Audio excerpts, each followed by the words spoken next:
Apologies, I thought you were going through rubbish with that. Gianna had a proud smile, not realizing she was making a mistake that would later be serious. I'm Clara, 29 years old, working as a seamstress at a studio dealing with movie, wedding dress, and modeling costumes. The studio's costumes range from fancy historical pieces to everyday clothes for modern shows. My role includes adjusting the designs to fit the era and sizing them for the actors. I also mend any damage from filming. While my main task is fixing clothes, my real expertise lies in sewing. I picked up needlework from my mother when I was young, making this job my true passion. The costumes in the studio range from fancy historical outfits to regular clothes used in modern TV shows. My job is to adjust the designs to fit the time period and size them for the actors. I also fix any damage from filming. Although my main task is repairing clothes, my real skill is sewing. I learned it from my mom when I was young, and it turned out to be my true passion.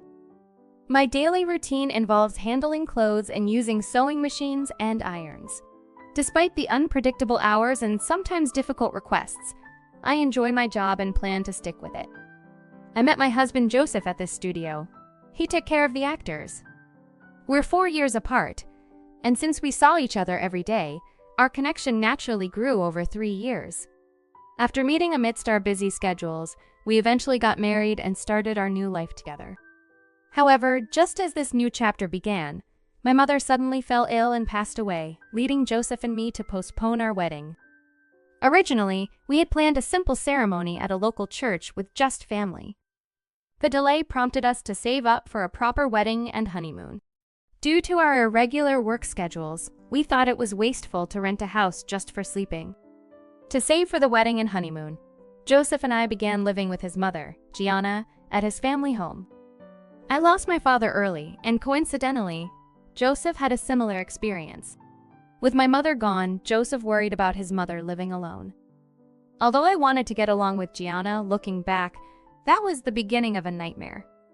Gianna had no intention of getting along with me. In her eyes, I was no different from a thief who had stolen her son. As soon as we moved in, the harassment began. If I cleaned, Gianna would criticize, saying, "What is this? It's so dirty here, there, and over there. I wonder what kind of upbringing you had. Your parents must have been quite something." I endured the harassment, trying to keep up with the cleaning, even causing my hands to crack and bleed. The strictness regarding household chores was unimaginable, covering everything from cleaning to laundry to cooking. If anything was even slightly unsatisfactory, no matter how tired I was, the criticism continued. I used to endure a lot from Gianna. If she didn't like how I did something, she would make me do it again, acting like it was no big deal. The more tired I was, the worse the criticism got. No matter how perfectly I did a task, she would always find a flaw. I remember spending the whole night scrubbing the sink. It felt like she was displeased with everything about me. Gianna insisted that I do all the household chores.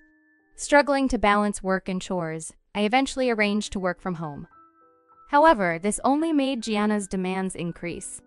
Every day, it felt like I was Cinderella, slaving over household tasks. "Is the laundry done? The curtain upstairs is torn. Fix it." "You're good at sewing, aren't you?" Gianna would say. "I apologize, but I have some important work to attend to urgently." "Can we address the curtain matter over the weekend?" I requested. Gianna, however, replied, "What do you mean? Leaving it as is might lead to gossip from the neighbors. Please resolve it immediately." I discovered that I was juggling housework and my job, or you could say, trying to get my tasks done while handling household chores. There were instances when I had to work late into the night because the house tasks kept piling up. Gianna appeared to take pleasure in seeing me getting tired. It felt like she enjoyed teasing me, especially when Joseph wasn't present during the day. Our dynamic seemed more like that of a boss and a maid. I ended up taking care of all the household responsibilities. I used to take pride in being independent, finding it difficult to open up to Joseph about my feelings.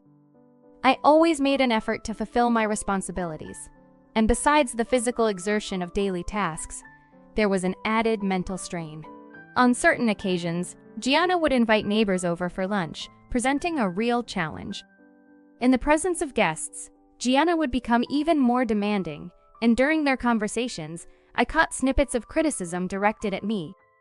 They would remark, "She's not a good daughter-in-law. I have to guide her every day. My son may not see it, but I'm not fooled. She's just not pleasant and lacks common sense." I heard the neighbors laughing, and I joined in as if I agreed, thinking, who's really lacking common sense here? Once the chores are done, they're done, but their unkind words weigh heavily on my heart. Honestly, every day felt like I was getting closer to my breaking point. If this kept up, I feared I might lose my sanity. However, that wasn't the end of it. Joseph has an older sister, Ella, who is 31. Ella lived with her boyfriend in a nearby town, and if I were to describe Ella in one word, it'd be stingy. She would come to eat lunch at our house almost every day, probably to save money. The worst part was her unannounced visits, as I never knew when she would show up. Whenever she was about to visit, I couldn't prepare her share of the meal in advance. She would casually eat my food and claim ownership of everything. All her belongings at our place and even at her parents' house were considered hers. She would simply take anything she found in the house. It became challenging. "I'm running out of tissues. I'll take these," she'd say. "But, Ella, I bought those for Gianna," I'd explain. In return, I'd receive a stern look and a remark like, "What are you talking about? You're always home, aren't you? Just go buy more." Like mother, like daughter. It's a wonder how Joseph turned out so well. The major issue arose when she would help herself to dinner ingredients without asking. Every time, I had to pause my chores and rush to the store again. One day, I couldn't take it anymore. I gathered the courage to speak up. "Could you please let me know before you take something, Ella?" Apparently, she informed Gianna about it. The next thing I knew, Gianna confronted me. "Did you tell Ella not to come over anymore?" I was taken aback. No, I didn't say that. Caught between Ella's lies and Gianna's cruelty, dealing with Gianna alone was tough. When the two of them teamed up, the mental burden became overwhelming.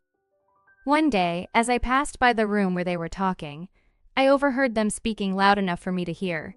It's like having a free maid. How nice. "I'm jealous. Send her to my house too." I couldn't help but wonder, am I just a maid? What about being a daughter-in-law? I had envisioned myself in a different role.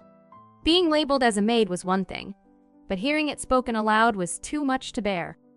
Something inside me snapped that night, and I finally opened up to Joseph. "I can't do this anymore. I've been patient, but I can't live with Gianna any longer. Please, I want to live somewhere else." After a moment of silence, Joseph responded, "Okay, we've saved enough money. Let's move out soon." I was relieved, and he added, "Really? I'll start looking for a place right away." Tears of relief streamed down my face. Unbeknownst to us, Gianna was actually standing just outside our room, and we were completely unaware that this would later result in her odd actions. From that point onward, the previously gloomy days unexpectedly started to become more cheerful. I had a dream I wished to wear a wedding dress that I crafted with my own hands for my big day. Since sewing was my expertise, I purchased a significant amount of fabric online and chose to dedicate myself to creating the dress as my newfound goal. That was my determination. I began stitching the dress quietly in my room, trying to keep it a secret from Gianna and Ella. However, one day, Ella, who frequently visited without notice, discovered me. "What's this dress?" she exclaimed. "It's amazing to have a dress that's just yours, Clara. I'm tying the knot in 3 months, and I'd be thrilled if you could design my dress. Renting feels like spending unnecessarily, and I'm aiming to keep the wedding expenses down." Ella, who's always on the lookout for budget-friendly options, suggested I make it. Despite some initial hesitation, I agreed, considering she'd take care of the material expenses. I began working on Ella's gown well in advance because our wedding was quite a way off. Ella instructed me to keep it hush-hush from Mom. It appeared she intended to inform Gianna that she was only borrowing the dress and was counting on some financial assistance. Despite the money she gave me for materials, she was set on getting it back. I must say, her careful spending was quite remarkable. I talked to Joseph about it, and he mentioned Sis never gives up when she makes up her mind. I apologize, but it would be really great if you could help her out. Feeling optimistic, I happily agreed, saying, "Sure thing. I'll give it my best shot." The thought of getting paid kept me motivated. I saw it as a valuable opportunity to practice making a dress without having to spend money on materials. Additionally, I held a small hope that this experience could lead to some improvement. While navigating my connection with Ella, I immersed myself in crafting dresses alongside handling household chores and my primary job. Even my friend Gianna seemed to notice my efforts, occasionally glancing into my room. Ella's wedding was approaching fast, and the dress was almost complete. Then, one day, Gianna entered my room with a smile and commented, "You're putting in a lot of effort today. Aren't you feeling tired?" "Yes, a little," I responded. Her abrupt shift in mood was unsettling. "I'm planning to brew some tea. How about you take a break?" she proposed. "Sure, that sounds nice. Thanks a lot." "No problem at all. I'll bring it to you in a bit." "Thanks a bunch. I'm glad to help," I conveyed my appreciation. As Gianna left with a tune on her lips, a peculiar discomfort crept over me. It was uncommon for Gianna to prepare tea for me. Could there be a darker motive behind this gesture? Various thoughts raced through my mind, but fretting seemed pointless. Opting to refocus, I returned to my work. As I delicately added the final lace touches, the completion of Ella's dress was near. Although the dress belonged to Ella, I found myself infusing it with affection. Abruptly, the aroma of tea drifted in. A knock on the door from Gianna prompted my curiosity, and I opened it to learn more about her intentions. In the next moment, I was surprised when Gianna walked in with a tray stacked high with cups and saucers, all filled with tea. Wait, it wasn't just for two, it seemed like she was getting ready for a party. The tray was so heavy that her arms trembled. Instinctively, I moved to stop her from coming in further. Oops! Gianna pretended to trip, and the sound of cups breaking and tea splashing echoed in the room. For a moment, I couldn't understand what had happened. Everything felt like it was in slow motion. Looking down, my yellow dress was stained, resembling a giraffe pattern. I involuntarily screamed. I didn't miss the brief smile on Gianna's face. "Oh no, I'm so sorry. It wasn't on purpose." "Did you get burned?" Gianna said, feigning concern. "Wait, is that a dress? I thought you were going through trash." I was speechless. The shock of her actions left me frozen. Then Gianna pretended to be concerned again, saying, "Oh dear, you can't have your wedding like this, can you?" My suspicions turned into certainty. Gianna was trying to sabotage our wedding. Her plan was to ruin our arrangements to move out after the wedding. I couldn't afford to be angry at the moment. In a hurry, I rushed to the bathroom carrying the dress with tea stains, desperately attempting to wash them off. I was aware that the stains could become permanent if I didn't act swiftly. Gianna watched with a sinister smile. "Require assistance?" she inquired. "No, I'm good," I retorted icily, feeling a mix of anger and panic. Unexpectedly, someone appeared behind Gianna. "What's happening? Are you picking on Clara once more?" Ella questioned. "No, I accidentally messed up her dress with tea," Gianna explained, seemingly finding it amusing. The situation suddenly shifted. "Seriously? That's my dress. Hold on, what?" Gianna was left stunned. "Yours, Ella? What are you saying? I can't believe this. She was making my dress. What am I going to do? My wedding is just a week away." Ella was in shock, and Gianna started to panic like never before. As I listened to their absurd conversation, I kept washing the dress I'd been crafting for months, meant for my sister-in-law Ella. It dawned on me that I hadn't mentioned it was for her. Gianna might have assumed the dress was for me, leading her to purposefully spill tea on it. Joseph and I intended to move out after the wedding, and to Gianna, I was like the sneaky cat stealing away her dear son. She couldn't stand the idea of her son going away with the woman she saw as just a servant. To prevent the wedding and make sure her son stayed at home, she tried to ruin our plans. These small-minded thoughts drove her to do strange things. Angry and pointing fingers at Gianna, Ella lashed out, yelling, "Why would you do such a thing? Everything is a mess now. I'm shocked that my own mom messed up my wedding." "I apologize, Ella. Please forgive me. I had no idea it was your gown. You don't think I did it intentionally, right?" Gianna finally opened up about her real feelings. As I listened, I acted like I didn't hear and kept washing the dress. Suddenly, a man's voice chimed in. "Did you think it was Claire's dress and purposely stained it?" Everyone turned to look. "Oh, Joseph, when did you arrive?" Mom inquired. Joseph stood in silence, his face showing an expression that words couldn't capture. I was busy washing the dress and paying attention to the argument, completely unaware of Joseph's timely arrival. He had quietly watched the heated dispute between his mother and sister. Gradually, Joseph spoke with a look of profound disappointment. "You witnessed Clara putting in so much effort on that dress every night, and still, you purposely stained it. That's truly. It's different than you think, Joseph." "Please, no excuses," Gianna yelled.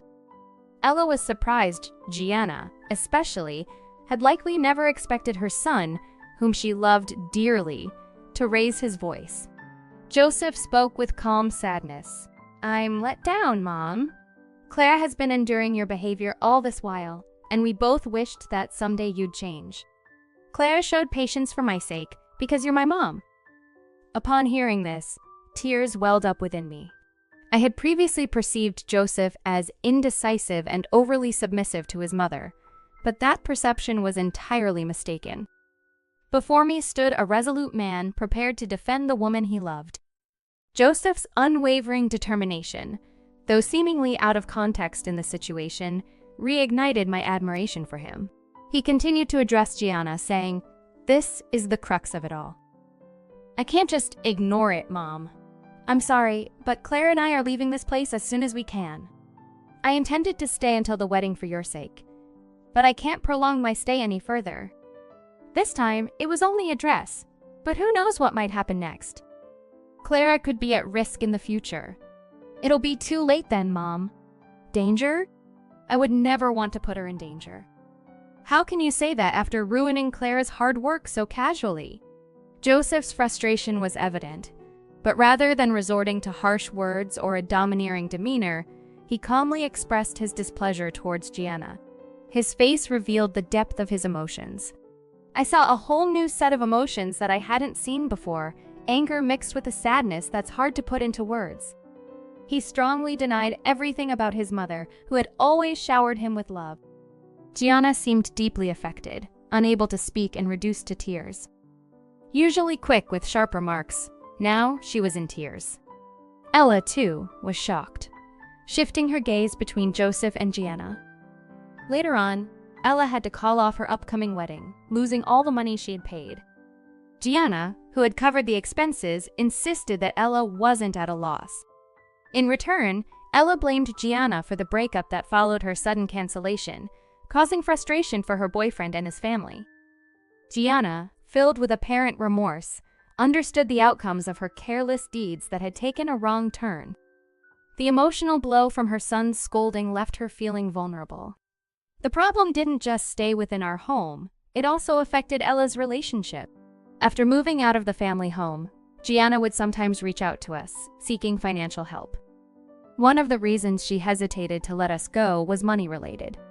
When we lived together, we shared the costs of running the household, but Gianna didn't have any income other than her pension. It seemed like she had been depending on our financial assistance.